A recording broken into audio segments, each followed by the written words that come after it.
Okay, so welcome to the Yo DNB Raps interviews. On this episode, we've got a very special show. We've got a friend of mine who I met back in 2018. He is known as the Night Mayor of Groningen. He is the CEO and founder of G2C, which is the gateway to China. More on that a little bit later. He's also got lots of other projects in the music industry that we're going to talk to him about. And most importantly, and most dear to my heart, of course, the Yin Yang Music Festival in China. How you doing, Merlijn? Hey, good morning. Yeah, Good it was morning. expected late Tuesday, but I'm there. So Yeah, it's an early one for me as well, but I wanted to make sure we got this interview in. It's brilliant to have you on here on the show. Just want to go through a few things with you, get to know you a little bit better first. First line of questioning, I grow up in Built in the Netherlands, isn't it? Is that right? yeah, it's called the Build, and then a very small, I think you call it a hamlet in English, like a town with 100 people or less, called Groningen. So that's very difficult to pronounce for a non-Dutchie. And then when I was 4, my parents lived to the countryside of Oost Groningen, which is like the northern province, and then just at the German border. And then I went to high school in the city, where we're still now, in Groningen itself. So yeah, I went to the side region of the Netherlands, but for me, it's the best place in the world. So what was it like growing up in the Built in the 80s then? Because I know you're an 80s baby like myself. What was there to do? Well, in '87 I was born. So when I was cycling, like Dutch kids do, a bit around the house and going through nature, that really defined my childhood. So I was always in nature and playing with my friends in the forest behind my parents' house, and yeah, listening to music, playing with my dinosaurs and Playmobil, and I can say I think I had a really good childhood. Excellent. And what was your first music experiences then? Because obviously right now there's a lot of things that you're involved in the music industry, and obviously through your role as the Night Mayor, which we'll come to a little bit later. But what were your first loves for music? What got you into, consistently loving and listening to a genre of music?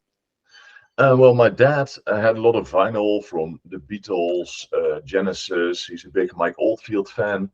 So when I was playing with my Playmobil and dinosaurs and little army figures, I would have my own pickup and put on those vinyls. And I remember going to a flea market, and Bad from Michael Jackson was my first own bought album. So with my own little pocket money, that was something that my parents didn't really listen to, which I thought, hey, this is mine. I like this. And then I was 10, I think I was taken to my first show of Supertramp in Ahoy, quite a big venue in Rotterdam. And then I was really astounded by such a big event, and yeah, the music and everything. So then I already knew, like, wow, this music industry is something that attracts me. And since I became a drummer at being 8 years old and playing piano, music was always a bit there. And then started the first band, I think around being 15. So like cheesy rock band, punk rock thingies. And that gradually went to more louder metal. Because yeah, it went from Rammstein, Metallica, and Marilyn Manson towards Dimmu Borgir, Cradle of Filth, Children of Bodom, and then gradually very nasty death metal, grindcore, and that kind of stuff. We've had a very similar kind of music upbringing. I mean, I was the same when I was very little. I liked death metal and rock. Well, I like Guns N' Roses. That was my thing. And then, but I kind of moved on to like gangster rap and things like that, and there is a big hip hop scene as well, isn't there, in Holland? Did you ever get into any of things like that?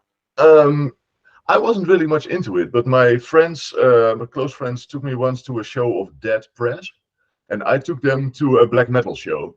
So that was Ah. kind of a nice exchange. And there, this raw hip hop that really got me. I wasn't that much in the yo bling bling, but that raw energy was kind of comparable with the metal energy. So by experiencing that show, my appreciation for hip hop definitely grew. But it's not a genre I listen to at home, for instance. Yeah, I noticed obviously something we'll talk about later with Subsociety and the club that you was running as well. You did have some help obviously with some drum and bass artists, but Dope DOD as well, probably one of the biggest hip hop exports coming out of Holland as well. They've had some ties with you as well and helping you out. Yeah, I was founding a club in 2011, and I remember in that time, or maybe in 2012, seeing the video clip of what happened, and that was a lot of people have seen. I think it has 36 million views or something, and it was all shot in Groningen, but it didn't look like that. So I was really impressed. Like, wow, these guys just from our little town, and yeah, I think they really made, also because at that time the dubstep really was growing, and their raw hip hop combined with the dubstep really made them stand out. And they also came hanging in our club. They're really nice guys. Like in video, they look a bit evil, and but they're super friendly, awesome guys. I got a lot of respect for them. So what about when it moved into like the dance music and stuff as well then? Because like I said, we both kind of had that bringing in with rock and metal. For me, there was an instant turn in terms of the dance music. It was like I hated it, and then someone took me to a rave, and that was it. What about yourself? Did you have an experience where it kind of progressed from the rock music? Because there's a lot of similarities with the harder drum and bass to the gabba to the rock music. Was it a progression like that? Not really. The funny thing was that I already had a bit of a fascination for hardcore, but as a metalhead, I didn't allow myself to listen to it too much. But there was already some hardcore that I liked and sometimes put on. And there was one band I really loved called the Berserker. And it's an Australian death metal band that combines it with industrial hardcore, speedcore stuff. That was really extreme and something I appreciated. But friends of me took me to a techno party, to a drum and bass party, and I still didn't really get the feeling. But during my internship in 2010, I was doing an internship at Epica, this gothic metal band. Then I got a call from a friend of me. He said, "Hey, Merlijn, we're going to start a nightclub, and you do something with music related as a study. And yeah, we need someone like you." And I was like, "Okay, dude. Well, I'm not really into going out to parties." But in my internship, I also organized an R&B party, which was totally not my genre. But I really enjoyed organizing something which wasn't my taste, because then you can look at it from a bit more professional angle. And otherwise, when you do something in your own taste, you're always a bit clouded by wishful thinking and maybe some tunnel vision.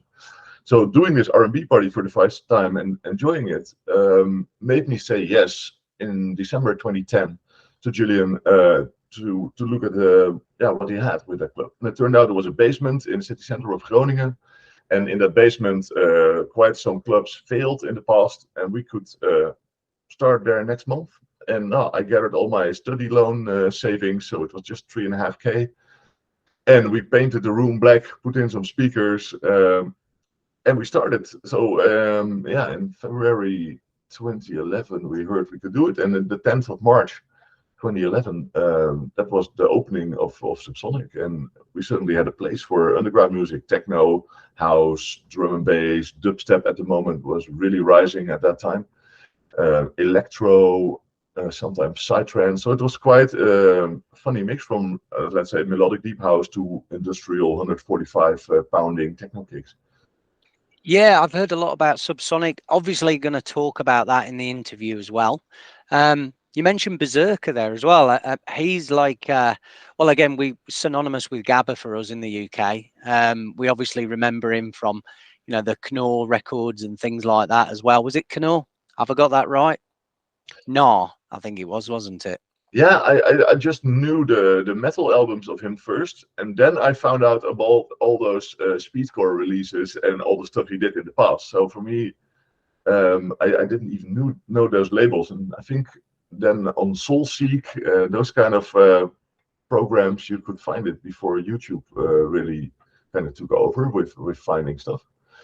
So, Yeah, he did. I think it was Berserker Industries. That was the main label, wasn't it? And Earache Records. Those yeah, are okay, two. right. Yeah, definitely. Yeah, because obviously Scott Brown, he used to play a lot of that type of stuff. Scott Brown, obviously a huge hardcore DJ in the UK, plays happy hardcore, but he kind of introduced a lot of Gabba to the UK as well obviously through his label, and yeah, I guess that's where we've kind of heard of Berserker as well. Is he still going? Do you know? If he's No, still... unfortunately not. They made the last album quite some years ago, and now they quit. And I hope they say never, because I could really use some of that. And I'm actually now, I took a break from drumming because I used to be a drummer, and we did tours in South America, or well, one tour. And then when my nightclub started, I kind of quit.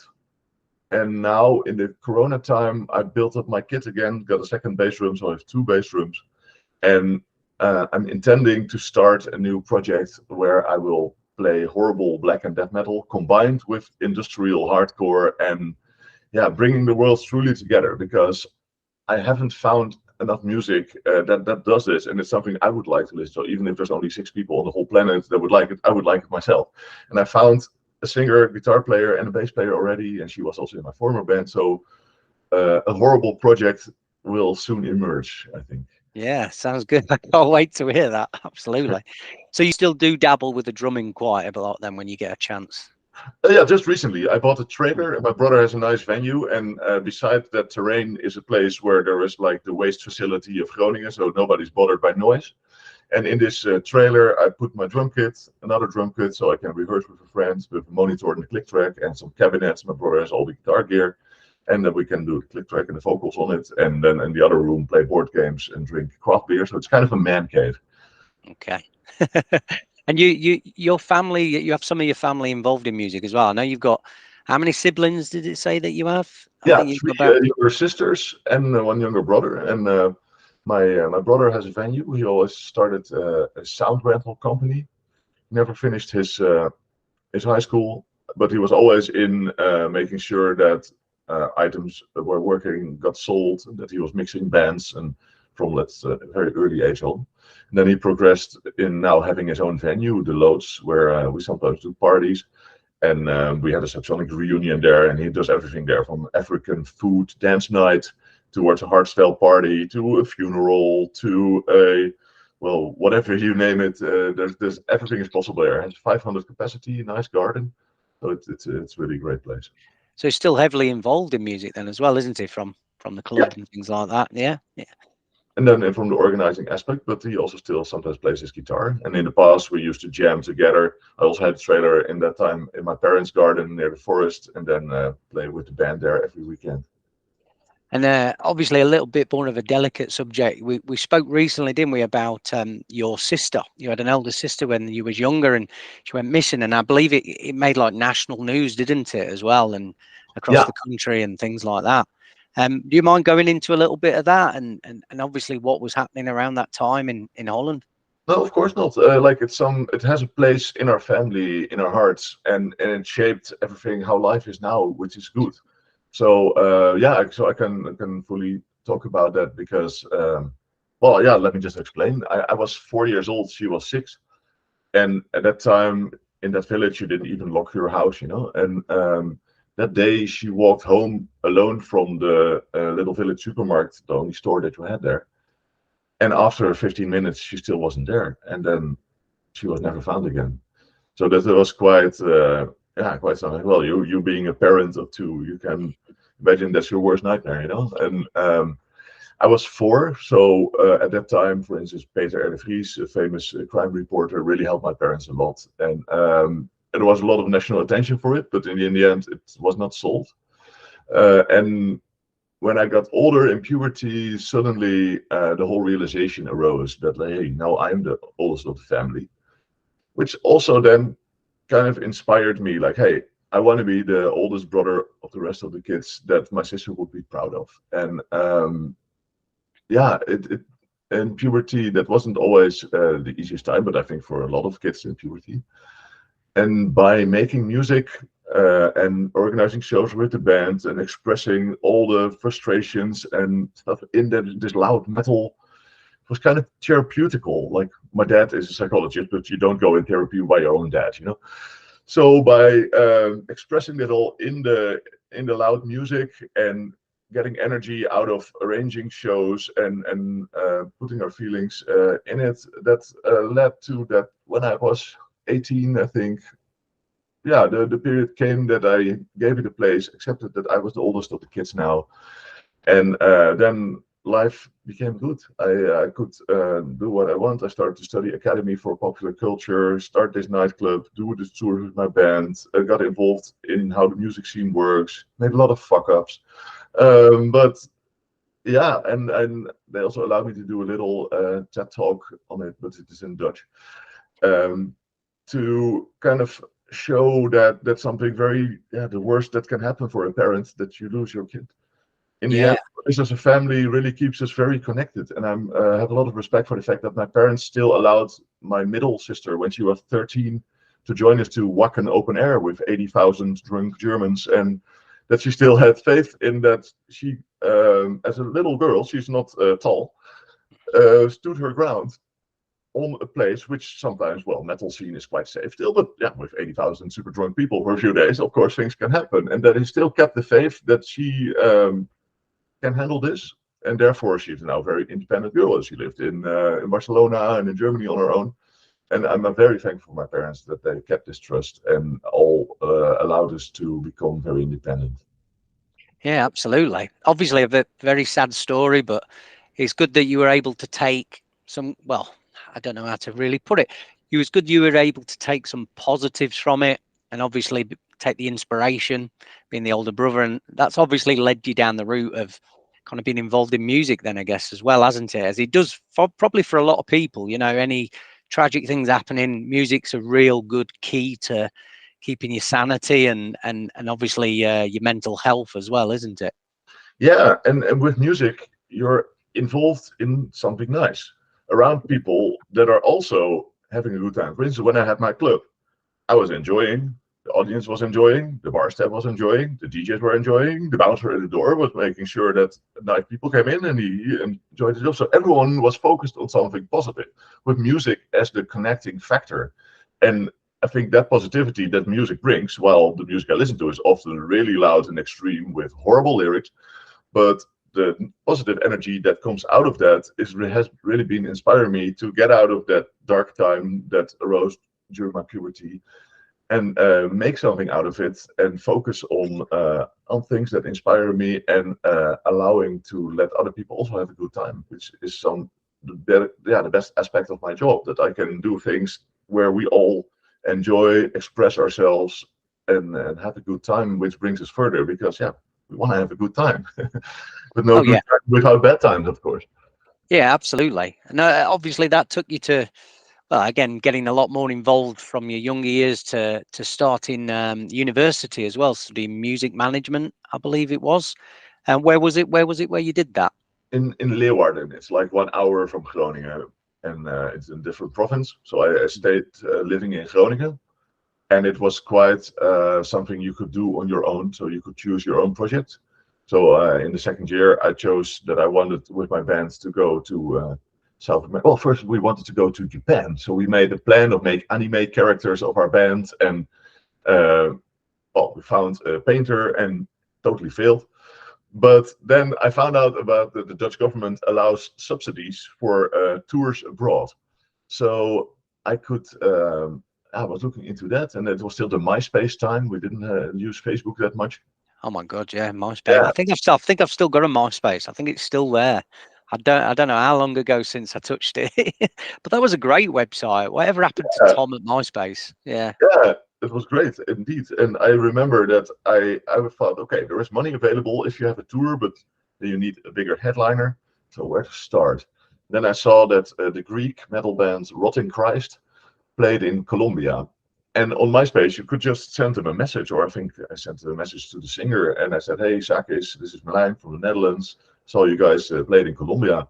Can you tell something more? Because we would like to play there too. Because we had quite some fans. I was in a female-fronted, we called it epic battle metal band, and then Sakis said, "Oh, Merlijn, this is Nelson, the booker there. This is his email." So send him an email. So gradually we found people in Brazil, in Peru, in Ecuador, and I found Got Dethroned, who I read in a metal magazine that they played Japan and North America, but they never played South America. So they were willing to join us, and then we got the money. was 22,000 euro, and at that time I was 21. I never had more than 1,000 on my account, you know. So I remember the time that I heard I got the money, then I made a rookie mistake. I couldn't receive the money because I had no legal form. So I had to start a foundation, which is called Stichting Nederlands Muziek Export, which means in Dutch, Foundation for Dutch Music Export. So in 2009, I founded that. Then I could receive the money.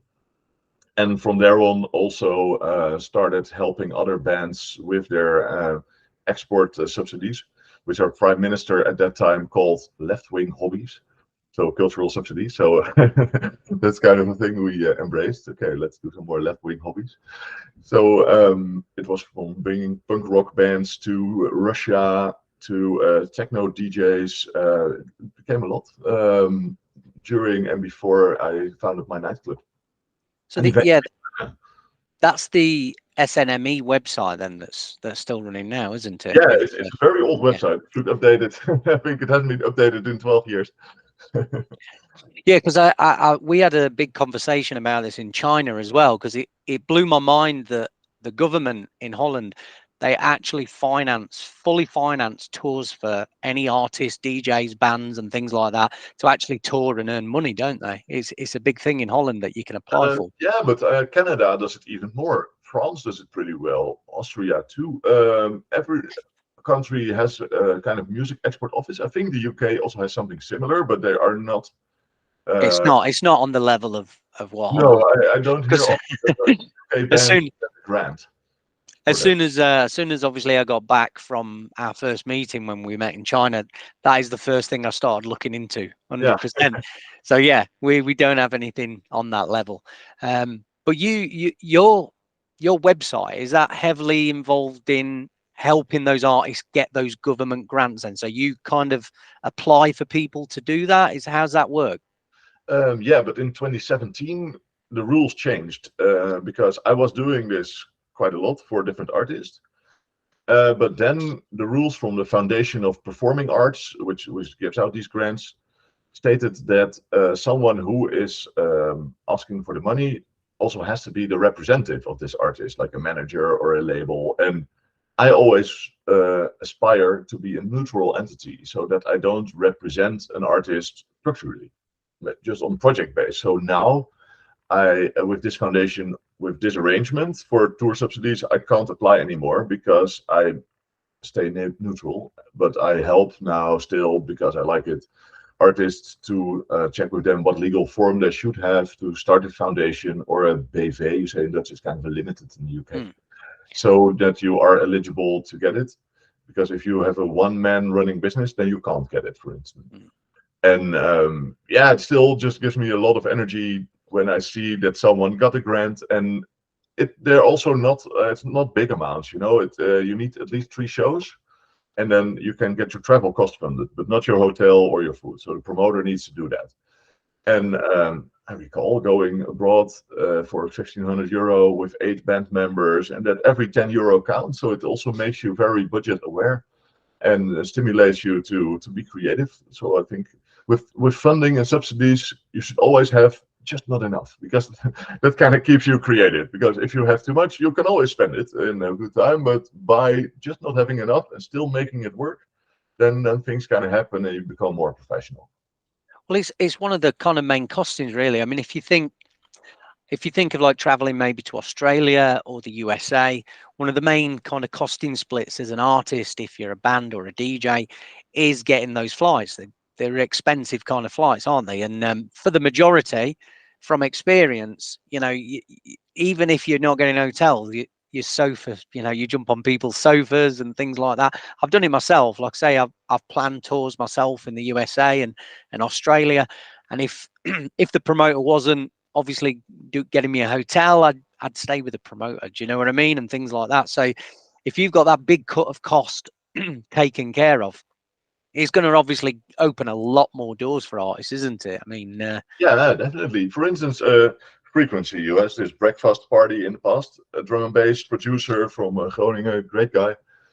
He had this funding so he could do a tour in China, Japan, I think Korea, and Australia and New Zealand.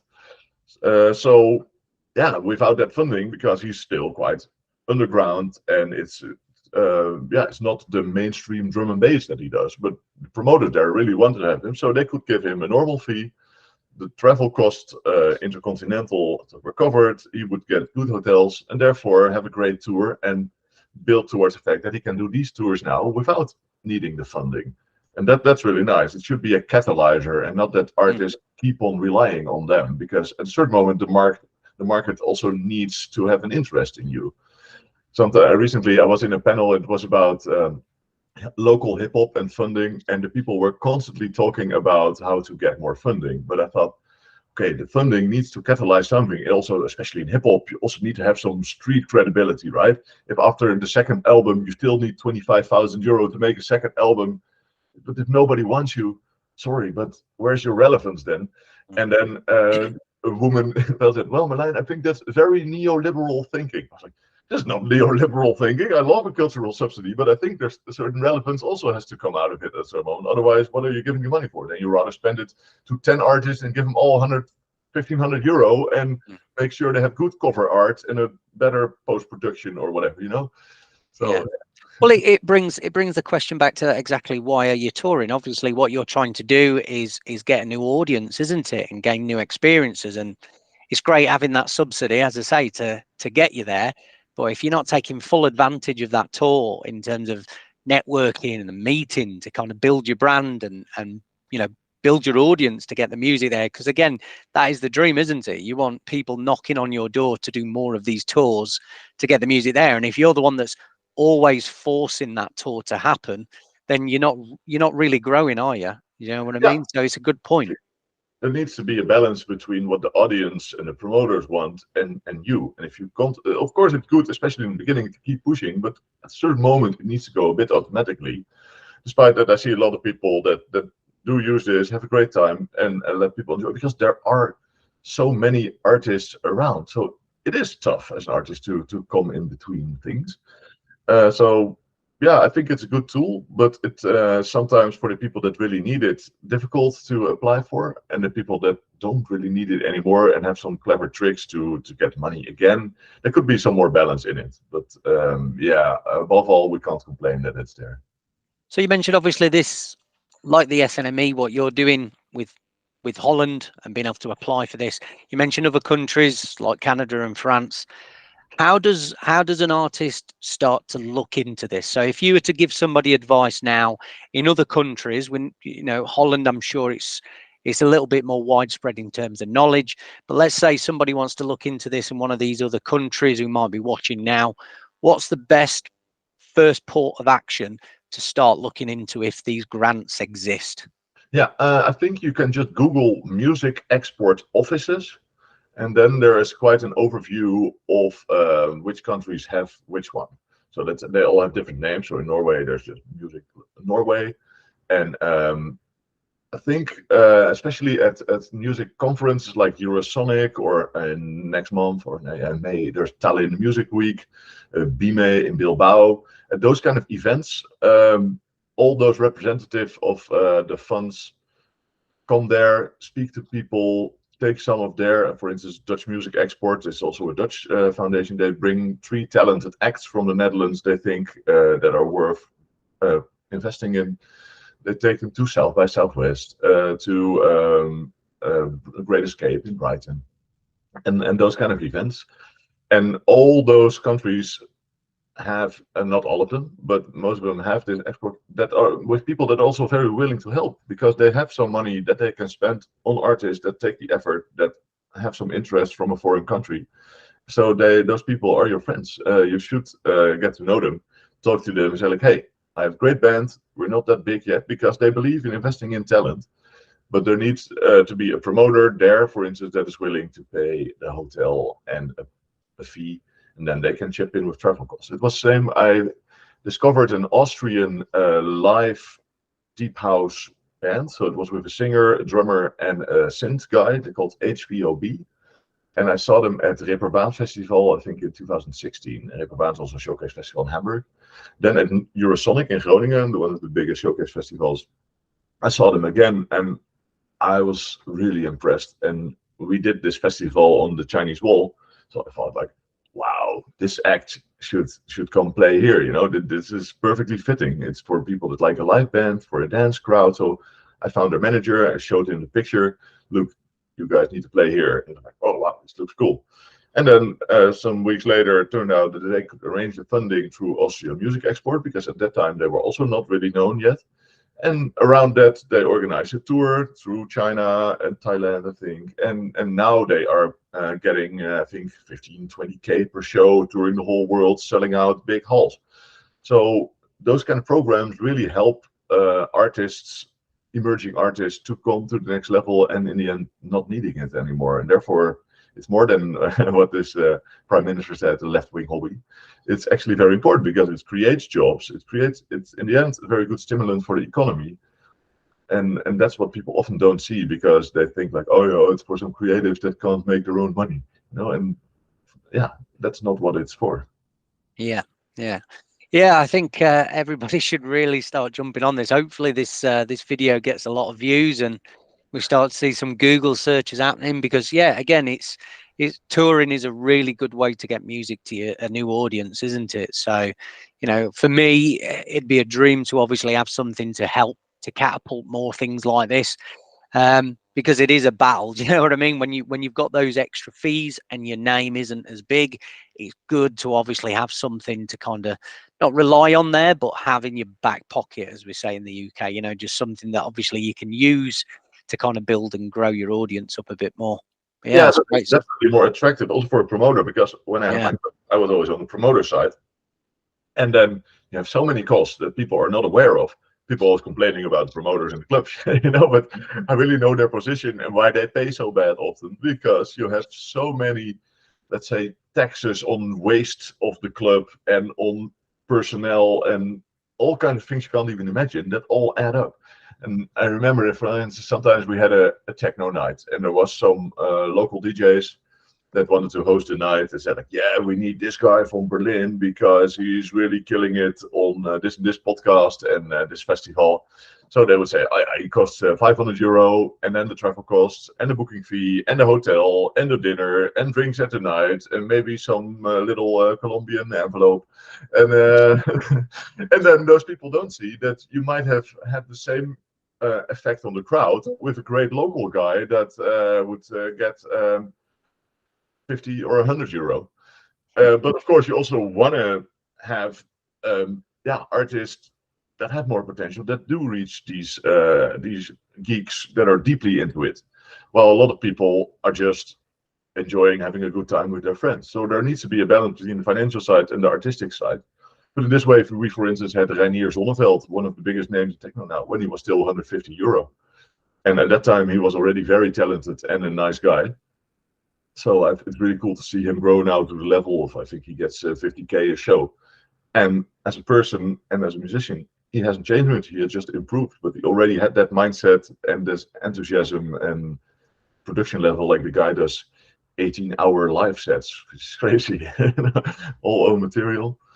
So yeah, we had a lot of artists that were emerging that would play for a lousy fee in our club. And then at a certain moment also grow to a bigger level. I often say to an artist, you should get to the 500 level, because I know artists that play for 20 years and can survive on €500 fees.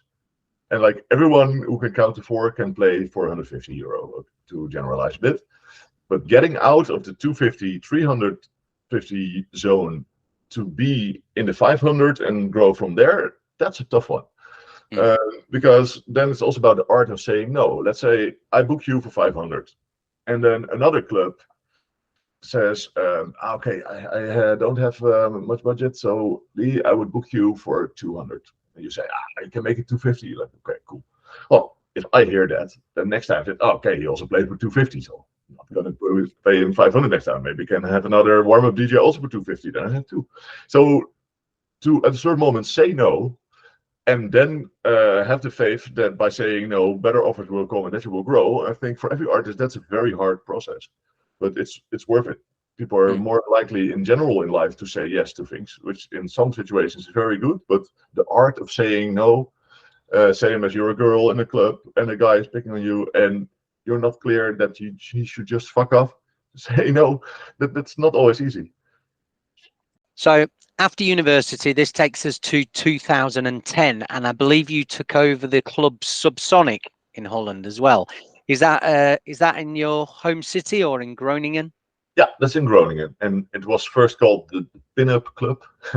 So, and my brother actually came with the name Subsonic because 1.5 weeks before we opened, we still didn't have a name. And we were walking in the forest behind my parents' house, and he has a sound tech saying, you know what, subsonic frequencies are the ones that you don't hear, but which you do feel. We're like, hey, it's pretty cool. And then as an abbreviation, you can go to the sub. So that was also nice. And Eurosonic, we wanted to also to be a part of that festival and as a location. So about Subsonic, yeah, suddenly Subsonic was there. And then in 2011 we started it. So it was my study finishing project. So it was nice that I could use a practical project to get my study points. Was this like your main kind of ties happening with drum and bass then? Is that where you started having a lot more drum and bass ties by running the club? Yeah, exactly. And then I also started appreciating it. Before that time, I found it a bit boring. And then by having a monthly drum and bass night, or sometimes even more, I suddenly found out like, hey, I actually really enjoy this genre. And we had Noisia, of course, in Groningen, which I think most drum and bass people do know. Yeah. And they also often came to have a beer, and they took Skrillex with them when, because he learned producing very well from them. So he slept on their couch before he was very well known. And Joost, the youngest brother of Thijs from Noisia, he did the monthly drum and bass parties called Submerge, together with Tom, a friend of him. So they always made sure that there was quality lineup with locals, but also flew in artists from the UK. And the entrance was €3. So before 1 a.m. it was for free, and after 1 a.m. it was €3. And still having a full house and being able to pay the artists from it and keep some of the leftovers of the €3. So it was a lot of passion involved. And yeah, Submerge was really one of our biggest nights, which also then led to sometimes do a separate party on another location where we, for instance, had Diesel Boy dropping by, or we did Rolex once in Simple, and I did. Yeah, it was an interesting time for drum and bass. Drum and bass has always been big in Groningen. Also now after COVID, the boys from Bassface, who have been existing since I think 2012, Bassface community, they always sell out and they bring in variety and quality in drum and bass. So there's good movement.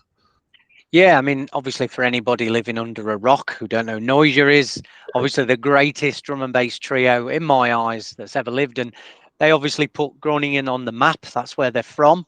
And obviously being the club there, you had them as regulars there as well, didn't you? And you mentioned... Well, to chill, but once Martijn really helped us out by playing on a Wednesday, which was great because it was midsummer. And he felt like, okay, I can play with you guys. So suddenly we had a totally full house, and at that time we really needed money to pay a new 2,000-liter tank of beer. And in the summer, all the students are going to Groningen. And Groningen has 80,000 students among a 240,000 population, and it was tough times.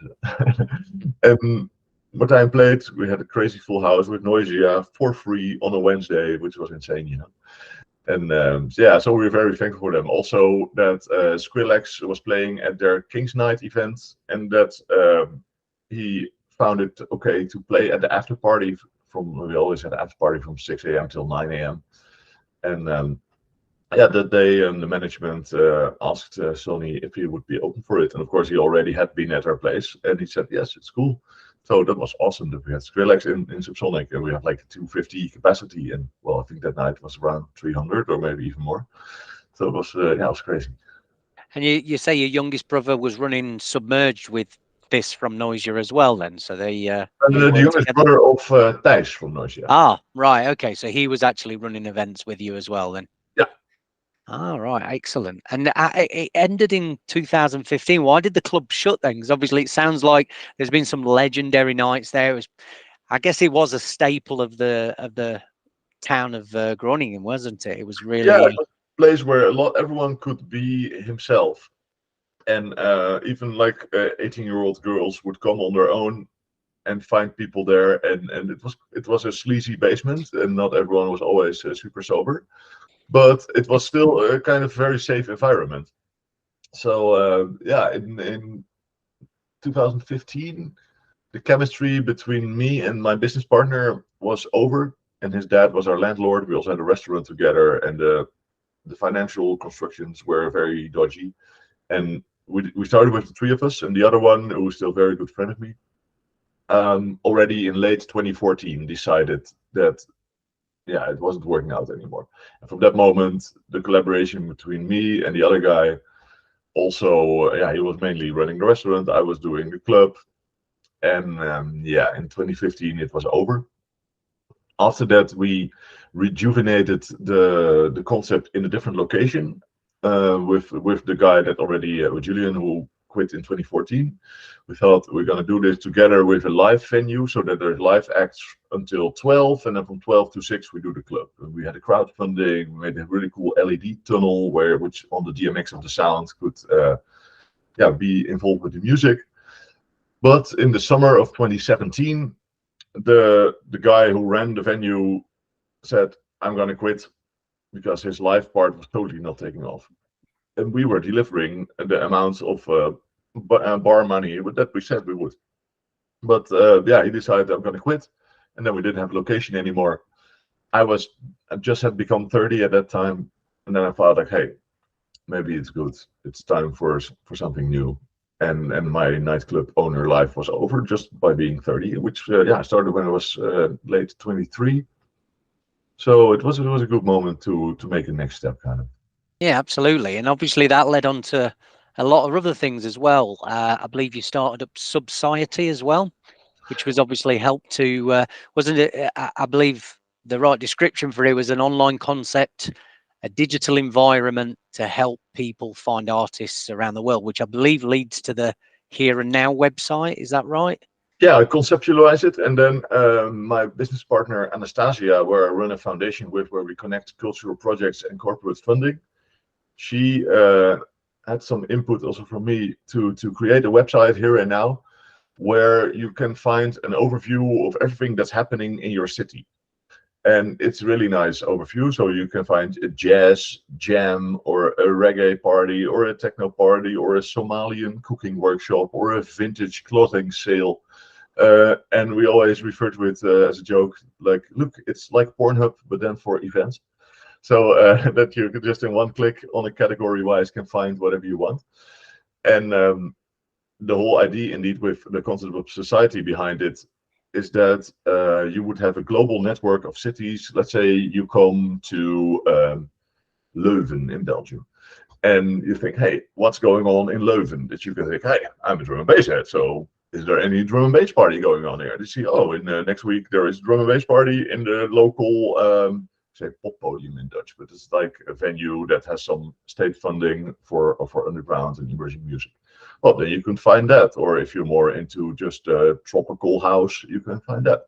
And that, because now we live in 2023, but we still can't find just a proper party when we are in Milan or whatever, you know, because every city has its own website and there is no shared information. Or if like resident advisor is great, but it's only like in Barcelona, London, and Berlin, I think a bit in Amsterdam, and still limited to a small amount of genres. So if you would have a proper overview where, let's say, every city that has 100,000 inhabitants and some things going on, where you could browse a European map and find category-wise what's happening. And yeah, that would also, for music tourism, for emerging artists to find the clubs where they play the music that is relevant to them, would be something that would benefit everyone. And then you could even look into models in which people can choose to be rewarded for being a loyal customer, or for just finding the stuff and not being involved with that with their socials, but for clubs that do like it. We worked out a whole framework, of which Here and Now is just kind of the beginning, and eventually it would be awesome to to have this on a global scale, but that's still far away. But technically, it should be doable. Okay. So the difference with this and resident advisor is that this is kind of covering more towns and cities rather than your big major cities in each country, then it's going to have a lot more coverage for people to find if they're in, like say, if they're in Groningen instead of being in Amsterdam and things like that as well. Then, yeah. Yeah, and also for classical music, jazz, rock. There's so much going on. Even in Groningen, there is around 200 to 250 events in a week that you can visit publicly. So that can be a jam session in the conservatory or a big 10,000 people concert. But imagine that for a relatively small city like Groningen already have that amount of events. A city like London or Berlin or Paris or Brussels, there's so much going on. And if you would be able to find that, I've often, when I'm in a foreign country, I travel a lot, and then I know a DJ or someone that I met that lives in that city, and this person will tell me, oh, for this kind of thing, you need to go there. But if I'm just an ignorant tourist and I don't know anyone there, and in the native language I can't Google, then there's a missed opportunity for. I once in Athens in Greece just ran into a small basement where there was an amazing metal band playing, and just by being in a random street finding that out. But it would be awesome if I'm in Athens and I think, hey, I want to see some black metal tonight. Oh, there's actually a metal bar and there is a place where they organize some small shows. Oh, and the information is updated. So yeah, that's something we like to build towards. It sounds like a hefty feat. I mean, obviously you've got to kind of find out about all of these events in all of the cities to get them on the website listed. How are you going to go about obviously having that information put through the website constantly? Because that is a lot. Yeah, I think there's an old school site in the Netherlands called Party Flock.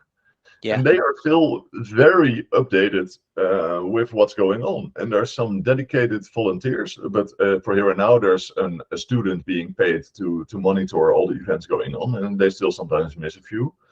But it needs heavy moderating and updating. And I recall that there was once an attempt of website like this called Groningen Live, and they made an overview, but then they said to all the venues, yeah, you better update your information in here. And all the PR people at the venues, they're already super busy. So they thought like, yeah, why would I spend time on this, logging in that system, doing things in WordPress, while not knowing if there's even anyone looking at that website. So that doesn't work.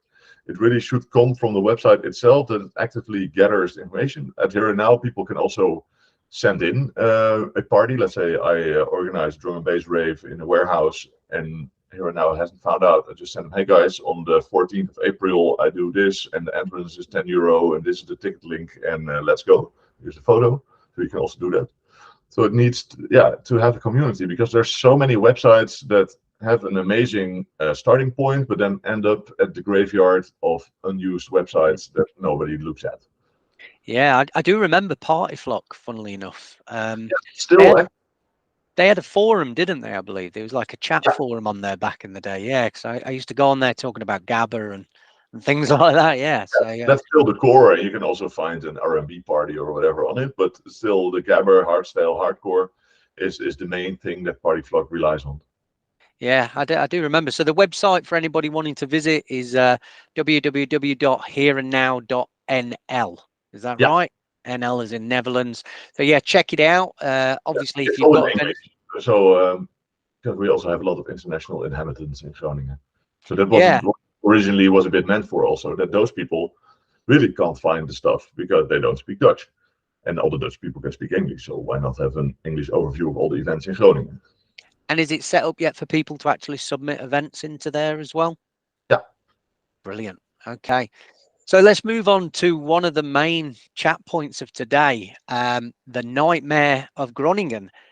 How the hell did this come about? Because this blew me away. You started being the Night Mayor, which obviously a very different meaning in the UK when we talk about nightmare. It's something quite scary.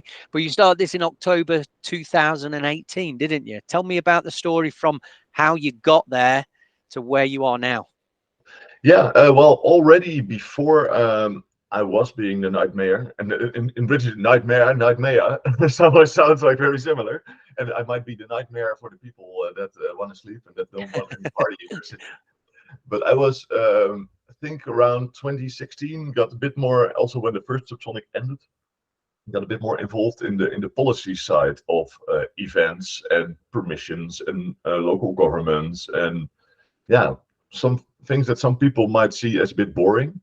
But in the end, you need all those boring aspects to ensure that there is room for talent development, for people having a good time, and to bring the stakeholders together. Because the night kind of consists of three groups that do not understand each other, but still need each other. And they need a kind of a mediator, which is the night mayor. So the first group is officials, governmental people, politicians, public servants, people that have to deal with the night. The second group is the professionals making their money in the night. So that's bar owners, DJs, bar staff, cleaners, bouncers at the door, all those people making their money in the night, the professionals.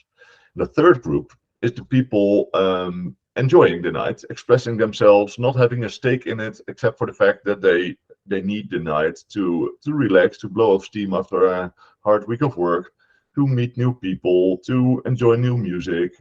But those three different groups all have a different view on the night. In the end, they kind of want the same, a safe night where everyone has a good time and where some money, economy-wise, is generated, and where people discover and search their own boundaries, maybe even. So as a night mayor, I think it's your task to bring them together, to speak the language of all three, and see how they can find each other and get along a bit more. And in 2018, I was elected for this, and I already was in some talking groups between venues and the local government and the rehearsal spaces and that kind of stuff. So it wasn't a new world to me. And I did a fellowship program of the European Music Council, which is like an umbrella organization from classical conservatory groups towards music export funds. So it's like a very big network. And there I learned speaking a bit of that more official language and realized that the policy made in the EU and in the Netherlands also allows raves and techno DJs, for instance, to thrive. So there's a whole network which I find fascinating. And by having that knowledge and being also in the Pop Coalition, which is kind of an advisory board to the Dutch government, got a bit in that role. Then I was elected as a night mayor, and after 1 year, I found out, okay, I need to have a board around me because on my own I can't do this all. I need some more information from people that are deeper in specific topics. So we started the Nachtraad, the Night Council, initially with 13 people. It was a bit based on the Berlin Club Commission. But of course, Groningen is a bit smaller and 13 people is way too much. So now we have 6 others around me that all, like a minister, have a task. So for instance, Misha is taking care of responsible alcohol and drug use among students or party audiences. Lucia, who used to work as a bar lady in my club, take care of the prevention of sexual harassment in the nightlife. Jorik, taking care of the live music. Peter, the underground dance, the LGBTQ. Anastasia, the international audience of Groningen. And Geeske, she works in a more mainstream club, responsible for the more regular bars and the mainstream thing. And in this way, we cover kind of the whole scope of the Groningen night and do workshops for students, for bar staff, that kind of stuff. And I'm kind of the spokesperson of it and keeping the thing together. Excellent. So what kind of problems do you face being the nightmare then? What do you come across and the hurdles that you have to get over regular? Well, everyone is always complaining about everything. So you need to be willing to get some hate. And also sometimes have an unpopular opinion because, you know, it's important to speak out on specific things. You can't make everyone happy, which is fine. And sometimes you talk to groups that both approach from a very different angle. And also in the COVID time, that was sometimes quite difficult because some people said, no, we need strong measures because it's super dangerous. And other people said, like, come on, this is only affecting old and fat people. We should just party. And you need to be somewhere like without doing a compromise for everything so that you don't have an opinion, but also not putting yourself in a corner that nobody takes you serious.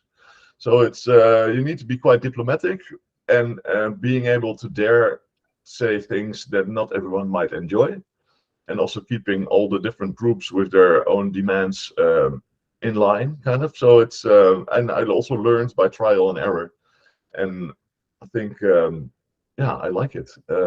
Also in the international network of people that do it in their own city. I've been in quite some conferences where we gather last November in Zurich.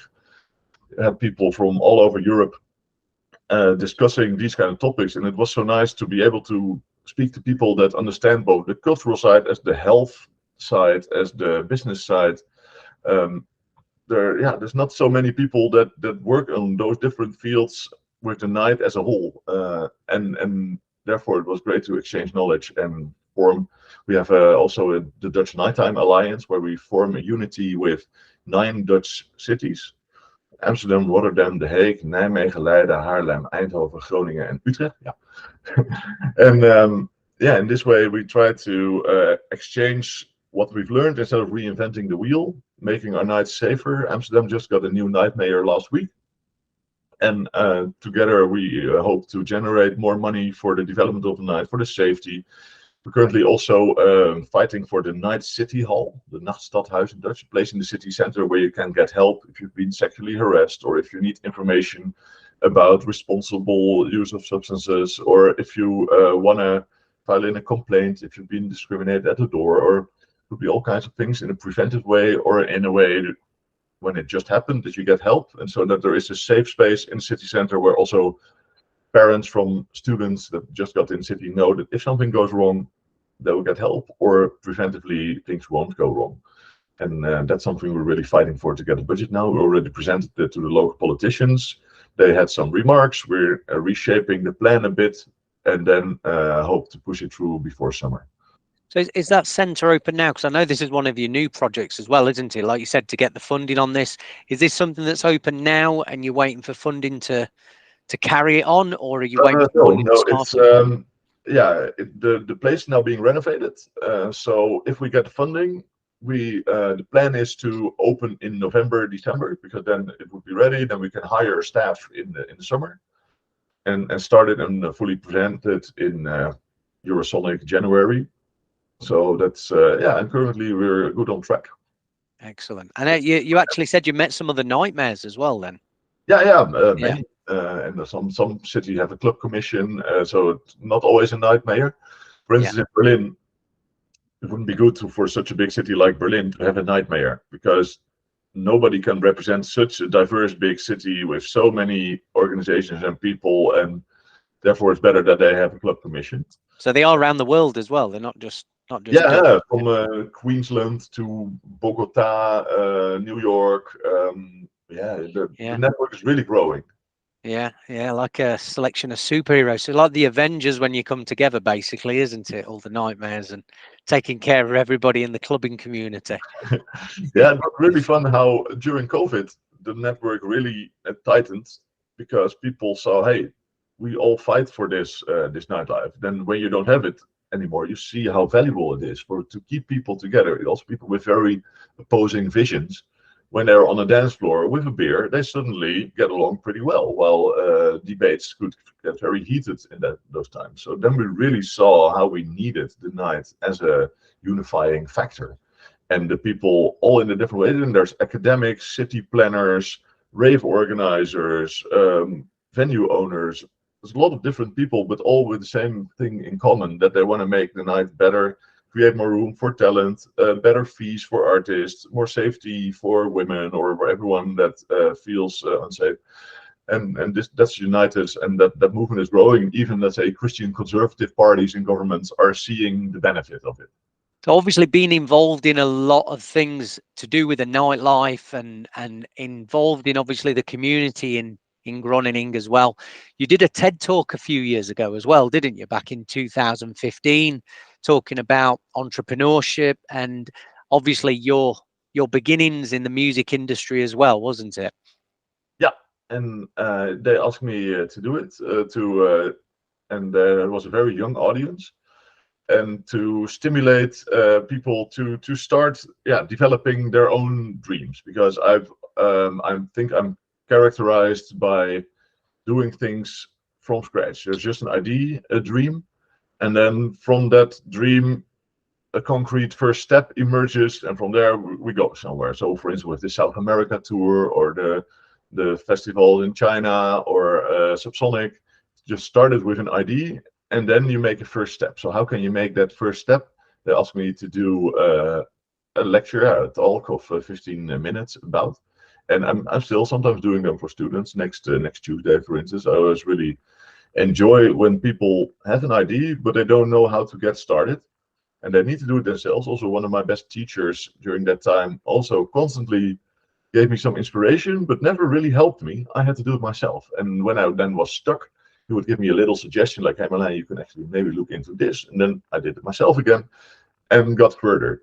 So by stimulating people to dream big and then distill it to a step that they actually can make, which might be difficult, but then hey, suddenly your scope is wider. Oh, this is also an opportunity. Grabbing those, daring to fail. It's a lot about failing. Like I've failed so much, still failing every day in a lot of things. But in the meantime, also other things happen, because when you fail, you'll learn an experience that you otherwise would never get. And those are the most valuable ones. You never intend to fail, but by doing so, this lesson that only you know comes out and gives you kind of superpower to go to the next one, because you're the only one that knows it. Yeah. And therefore gradually going somewhere. Yeah, you have to fail to succeed, as they say, don't they? So obviously more failings, the more education you've got to not fail, basically, isn't it? And to move forward.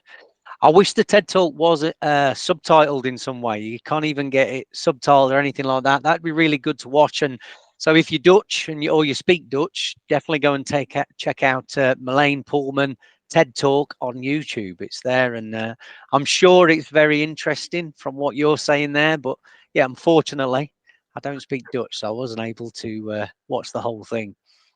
I remember I was very nervous at that time, because now I'm quite used to do some public speaking, even at New Year's thing for the market, the central square for 10,000 people, which I still was a bit anxious for. But at that time, I didn't do it so often. So in the beginning, especially, you can see my foot a bit shaking. But story went well, and I was being trained by a guy that learned me to do the whole story by heart.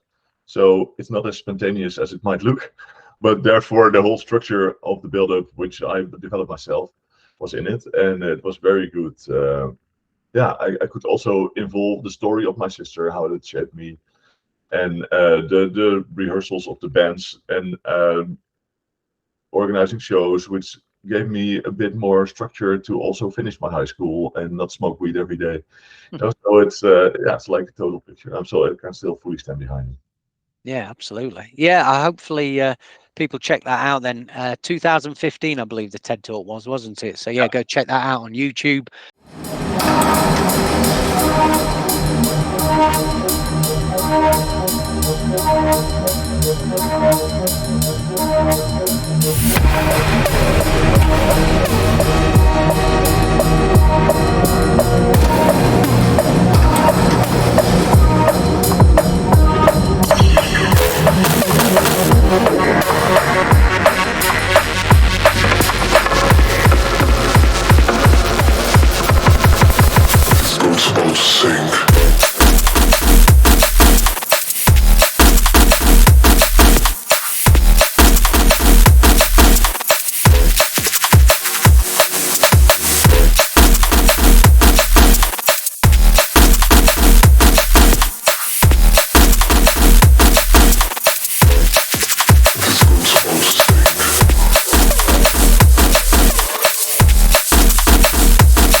brings me on to probably the main thing that I wanted to talk about with yourself is what obviously put us two together and got us in touch, and that's the Yin Yang Festival in China. So, quick introduction for people from my side of it. This was massively one of the most positive experiences to do with music I've ever had in my life. Around 2017, I found a video from a good friend of mine, Thrasher, obviously a Dutch drum and bass DJ, posted a set that he played on the Great Wall of China in Beijing. So yeah, you heard me right. It was literally on the Great Wall of China. There's videos all over YouTube of this. I asked him how he ended up playing there, because obviously you see something like that, it blows your mind. It's not somewhere you'd ever expect music to be played, let alone a festival to be going off. And this is obviously where he put me in touch with yourself. We discussed, I believe it was around end of 2017, to possibly try and get me there. And I ended up coming over and playing and doing a little tour myself in China in 2019, performing on the wall. Met some great people, obviously hung out with you guys as well, the Dutch guys that were touring. Made some friends for life, obviously, with it as well, with David and Julian and people like that. Tell me a little bit about how you got involved with this, because again, this is something that still blows me away to this day. You met Tommy and Rainbow, and it went from there, didn't it? Yeah, I read a Vice article which said Tommy there was a Dutch Vice article and said Tommy Hendricks is dating a supermodel and learning Shanghai how to party. And that was funny because Rainbow she was born in the 60s, and she started the first modeling agency in the 80s already in China as the first woman, and also got involved in the house scene when it just got started, you know. And in China at that time it was very strict and closed and communistic. So she, with the money that she made from the modeling company, bought a villa and some other assets, and this villa was the mansion, and it was in an area with a wall around it in Shanghai. And the wall had a little door, so every weekend people would go through that door, go to the basement, and have radical parties till Monday morning. And the people living in the mansion would live there for free, but they had to help out in the club by cleaning, doing bar shifts. So it was a whole community. And Tommy had met her, and they fell in love. And she was quite a bit older than he was. But that made it's such a crazy story. And I thought, like, wow, I need to meet these people, you know? So I just looked him up on Facebook, sent him a message. It costed me 40 euros to get it in his inbox because we weren't friends. And so that was fun. And then I came there in September 2014 with Dr. Electrolove, the Belgian electro king, you could say, and Camara, guys that actually already played in my club. And Tommy really wanted to have them play as a techno, tech house live act they are.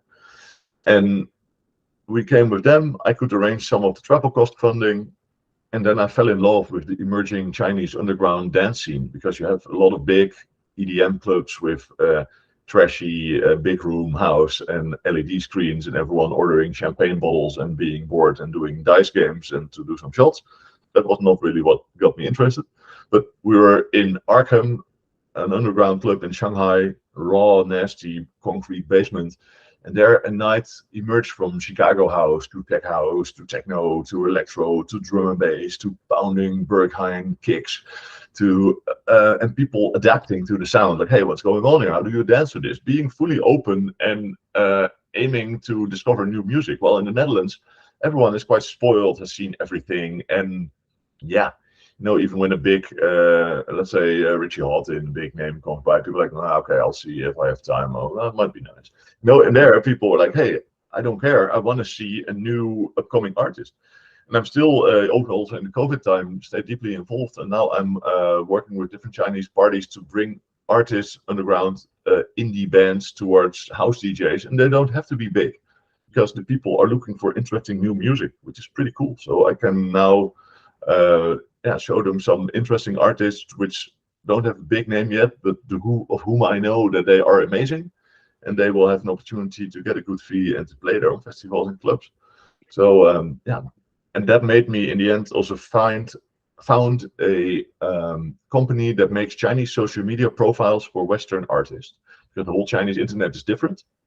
So your SoundCloud and your Spotify and your Facebook don't work; they're blocked, and most people do not have a VPN, so they can't find it. And therefore, you need QQ, NetEase, Weibo, Douyin, which is the Chinese TikTok, Bilibili, which is Chinese YouTube, to ensure that you can be found by your potential fans or the people that follow you. Because the DSPs release a new track quite fast on NetEase, for instance, which is a combination between Spotify and Instagram a bit. But you can't do post yet. So we help people to be able to reach out to their fans. EDM artists, hardstyle is really a growing genre, and we want to grow more towards other genres too. In the COVID time, we lost 30 clients of the 37 that we had. But a lot of them passed because they just could not play in China, and therefore also then spending 500 in a month is something which even for artists that make 20K a show, they can save on. So we're very thankful for the loyal ones that stayed, and now we're getting more and more interest of people see China opening up. I'm going there myself in 2 weeks again, and the future looks bright. Yeah, I mean, don't get me wrong. It is. There are a few hurdles to get over to get your visa to go into China. It's not easy. It's not the easiest. It's not the easiest, but from experience, it's definitely worth going through those hurdles, even if it's not for the music, but for the culture. Is very different than anywhere else in the world, and it is in a positive way. Like I say, it's worth having that experience for anybody really, to obviously visit China and take in that culture. Because like you said, you go over there, there's no Google, there's no Facebook. They have their own social media and search engines and contact apps and things like that. It is a very, very different way of life that I think people should try and experience. Even if you're well traveled, this is very different than anything else you've probably experienced, isn't it? Yeah, totally. I've been in 41 countries. I always keep track of them. And that China is definitely so different than the rest. I've been there 10 times, so it'll be my 11th one now. And despite, of course, there's always also the political controversy and things happening. That also had some backlash on me when we organized the China Pavilion during Amsterdam Dance event. I was at a certain moment being framed in the media as if I was being used by China to propagandize Chinese artists. Well, I actually myself funded an event and got some funding for it, and brought in some Chinese artists and Dutch artists and French artists and people that played in China. So there's always a bit of controversy around it. If you see what's happening in the world, it's also not strange. Mm-hmm. But I think music is a unifying tool that allows to go as kind of a soft diplomacy over these difficulties, because in the end we want to dance and we want to connect on a human level, and most people don't want to be involved in all the political shit, So and music is what people do like, and there I see that people become so happy of discovering this new music, and that brings our worlds closer together. So I keep on doing that. Yeah, absolutely. I mean, as you said, it's all about the opportunity and just discovering, a new culture. You don't want to be involved in the politics. Obviously, over there you hear a lot of politics from us, but again, they make it really hard because they hear a lot of politics from our side as well that they don't want involved in their country, don't they? But they also, once I did a lecture on nightlife development in Chengdu, and Chengdu is the culture capital of China, at least they pretend to be. A lot of great things going on. And then I was being critical, which I was a bit afraid of, because I said, you can't be a culture capital if you only have opera houses and music universities. You also need small grassroots venues. And some of them were closed for certain reasons. And next day I was quoted, not censored anyway, in a newspaper which said what I said. The Chinese friend of me translated it, and that was because I brought it with respect, but also saying what I want to say, what they flew me in for. And that's the other side, which you often don't hear, because a Chinese person would never criticize our prime minister, but we always say, hey, Xi Jinping is doing a very bad job. and you can't do this, la la la. Well, we also don't know how to lead a country that never had democracy with 1.4 billion people. In their way, they do it their way, and they respect our way, how we do it here. And that's something which you can only find out when you've been there, and that most people living there are totally not politically involved. They don't want to be. They want to live their life. They see that there is growth in wealth, and that they get more food than in the past, and that they can buy a car, and it's a totally different world. And I remember the first time going there, I was quite afraid because it's something I thought it would be like North Korea or something. Yeah. Me too, because you hear a lot of stories and think, oh, you see things on the news, but yeah, I mean, it could have been more different. I mean, obviously there is very different rules and regulations, like I say, the social media thing and stuff like that. But again, it is full of people like here who are not involved in the politics. They want the culture, they want nightlife, they want to just live their lives, don't they? So you meet plenty of those people there, as you would in any other country. So yeah, I've made some really good friends for life, which I'm finally gonna see after almost 4 years with COVID in between. So I'm really looking forward to go back. On the 17th of April. That's brilliant. Yeah, and just going back to Rainbow and Tommy as well. Obviously, two great people. I managed to meet them both at the festival, albeit they were very busy, very welcoming, and they seem to be like that with every artist, big and small as well. Do you still speak to those guys regular? With Rainbow, we're actually starting up some projects there in China, and Tommy and me are still in touch. He's living now in the Netherlands, more focused on sustainability, and he always had a passion for that. So and he's not really in music anymore, as I recall. But Rainbow is still very active, starting new projects and connecting me to certain people. So we're gonna meet up and talk about different things. When I'm there. Yeah, I think I'll have to dust off my WeChat app and say hello to Rainbow and see how she's going on, because it's been a few years as well. So when you got in touch with Tommy and you start speaking to get involved with them, was he already doing the Yin Yang Festival then when you first got involved? No, they were planning it. So when I could bring the artists, and then that was the first edition. And then we did 6 in total. The one that you played was on a different location. And then COVID came. So it was. We hope to revive the festival next year. On maybe the old school location was still very cool. So possibility of the Yin Yang Festival returning then? Theoretically, we would like to. We don't know how the laws in the country change, if it's practically possible, but everyone would love to do it again. What would you say your job and your role was with Yin Yang Festival overall then? What did you do for them? Mainly bringing in the foreign artists, because I have, since Subsonic, developed quite a big network of interesting artists. And to sometimes have some bigger names, that because we had very small budget, to persuade them a bit to play this amazing festival. And for the Dutch ones, or even like HBOB, Austrian, we could arrange some travel cost funding and making sure that the lineup was consisting of more than Chinese artists and foreigners that are already based in China. To make sure that the diversity in styles was there. We also brought a Juno Reactor, for instance, like the godfather of psytrance from Brighton, Stephen, an amazing guy. Brought him there. He really did a special show, and many others. And for instance, Thrasher and Ditter in 2016 playing industrial hardcore kicks as the first one on the Chinese wall. I remember that he ended. Yeah, that's what blew me away. The Thrasher video as well, playing Speedcore. Because Ditter was ending his set with a 300 BPM noise kick track, and there was a Chinese with a little baby walking on the wall, and seeing all those crazy people standing there. I felt like, wow, what was this person think? Yeah, unreal sights. I mean, I remember getting up at because obviously, the time differences and things like that, and I'd only been there 2 days, so I was up at like 5 a.m. on the first one, and then didn't bother going to bed on the second. So you're obviously seeing the sunset and sundown over the wall, and just normal tourists going past. Amazing, absolutely amazing. So who else did you bring over for the festival? Obviously, I was there. Thrasher was there. I know we had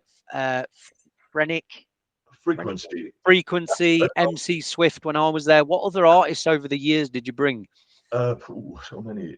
Posei, you might know. He's Yeah, also releasing. Groningen.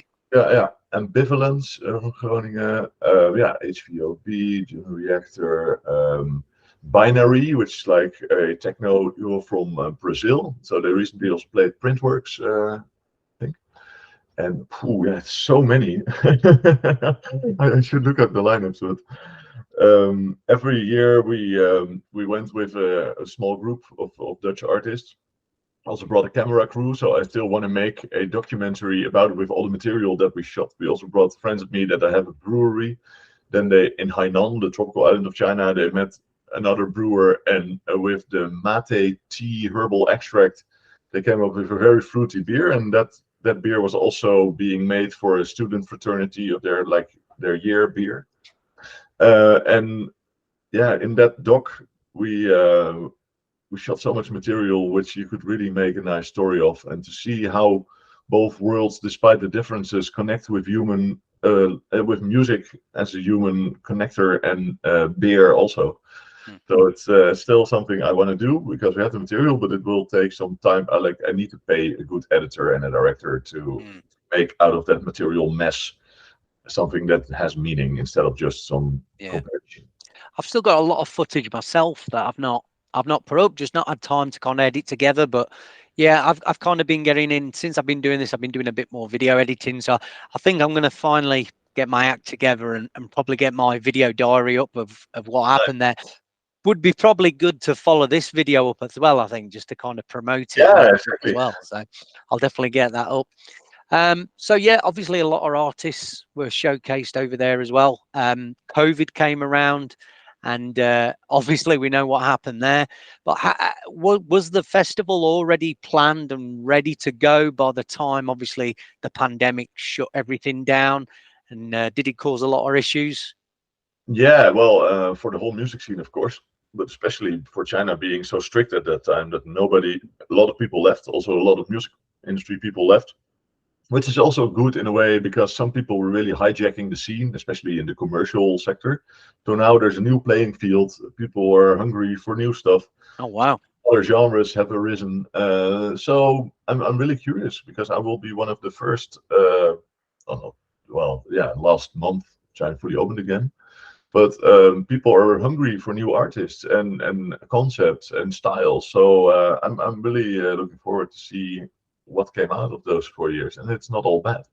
So somebody new going to China now, as opposed to when I was last there in 2019, is there a lot more restrictions involved for you to get to China now, or is it really opened up quite a lot? No, it's kind of the same. I just did the visa application thing to find in all the file in all the forms. It's a bit more, but not radically different. Okay. And what were the legalities of actually putting on a music festival on the Great Wall of China? Because obviously, like I said, this is the equivalent to throwing a rave in the Statue of Liberty or something of that nature. Yeah. So what were the legalities of actually getting something like this together and letting it happen? Well, there was a person responsible for that region who, in the end, has to say yes, and this person said yes. Wow. So yeah, therefore, because there was security, there was police checking, and they saw A lot of meetings as well, I would have thought. Yeah, running. Yeah, that takes a lot of cultural diplomacy, I guess. I was luckily not involved in that process because I can imagine for Rainbow that's a pain in the ass to arrange, but she managed all the time, and it's not easy. No. Yeah, I mean the festival itself, it did have, I would say, a lot more people from who were traveling from outside of China as well. Was this kind of what was expected of the festival as well, for something for travelers to do, or did you just have was it a bit harder to kind of bring Chinese people into the festival, because it did seem a bit more lopsided in terms of the actual numbers Yeah, of people there's always there? been a bit more foreigners, but every year structurally there was more Chinese people coming. Hmm. And a lot of foreigners are also foreigners based in China that then heard about it and then travel. Like internally in China, you can travel quite easy. Let's say you do a 3-hour flight for 80 euros. It's quite common. And there's a good train system also. So our mission, Amazing train system. There are 1,000,000-mile-per-hour trains. That Shanghai train, yeah. absolutely phenomenal being on that. I love that. I loved it. But the mission is indeed to grow the Chinese audience with interesting music, because yeah, you're not there to do an expat party, you know. But yeah, they're definitely also a big part of the audience. I guess it's obviously having the Chinese artists as well for that to bring them in, isn't it? That's going to be. And there's really got lots of good development going on. We're now also working on a totally different project, but that involves Chinese musicians, Jamaican musicians, Nigerian musicians, and Dutch musicians to have cross-border collaborations and inventing new genres, learning from each other, get inspired, and in this way also bring the world closer together, for instance. And there's a lot of interesting stuff happening in China on a musical level, but I sometimes need some more finishing touch to really have that fat bass line or the crunchy hi-hat or whatever. And I remember speaking to Tommy as well. He says one of the factors that obviously helped them keep the festival going as well in terms of using that was there was a lot of charity work involved with some of the money was going to fixing the wall and things like that as well, wasn't it? Was that something you were involved in, and was that quite prevalent with that? No, I wasn't involved in that part. I was mainly involved in the music part and making sure that, for instance, the group that was with me and that met you, that they all the visa and the hotel and like all that logistical stuff, that it was solid, so that you could just buy your own plane ticket. We took care of the rest. You could get drunk on a plane and things would still be fine. Mm-hmm. So I just took the responsibility of the artists and the group traveling. But I think it was indeed. I think that also made the go, because I saw, hey, this is something that benefits the wall, instead of just people using it for a rave. So yeah, as I said, it was a massive positive experience for me, probably the best I've ever had in the music industry. So I really hope that things obviously come together to bring this festival back and to obviously have your involvement in it. It's it definitely is something I do think about quite a lot, and hopefully your trip in April does start to spark that fire a little bit. Yeah, I really hope so, and I keep on dreaming, and I don't think it's impossible, but it won't be easy. But yeah, life is not always easy, and yeah, I'm just really excited to bridge the gap between both worlds again, both with our business as doing these social media things as well. So we started selling merch now and doing tours for both sides, from artists to both parts of the world. I can't wait. Yeah, and just for anybody who wants to look up about obviously what happens when you get to China and what's involved, I believe you've got a website, haven't you? G2C.nl, Gateway to China. So people go and check that website out, have a read about what Merlijn is involved in, and obviously it'll tell you everything on there, won't it? From people can add me on LinkedIn or whatever, Instagram. I always gladly help out. Or if you're an artist and you think, hey, I would like to go somewhere and I might need some funding or whatever, maybe I know someone that does know it in your country, or I always gladly help, because I've also in my journey been helped by people that were very busy and still took the time to advise me on some things or connect me to someone. So I always gladly do that back, because I know if we all do that, we create a better ecosystem in which we all thrive. Absolutely. Well, listen, that's all we got time for today, Merlijn. Thank you so much for doing this interview. You're definitely quite an inspirational person. You're involved in a lot of things that really do push artists in the music industry. And obviously this is something that's brought me and you together. Very happy to speak to you today. Thank you for your time, mate. Well, thanks so much for covering all these topics. And I felt honored to be on your show. So it was a pleasure. And I can't wait to have a proper beer in real life with you. So we're going to plan that soon. We are. It's going to happen. I promise you that. But thanks again, buddy. You take care and good luck on your trip to China. Yes, have a great day and speak soon. Brilliant.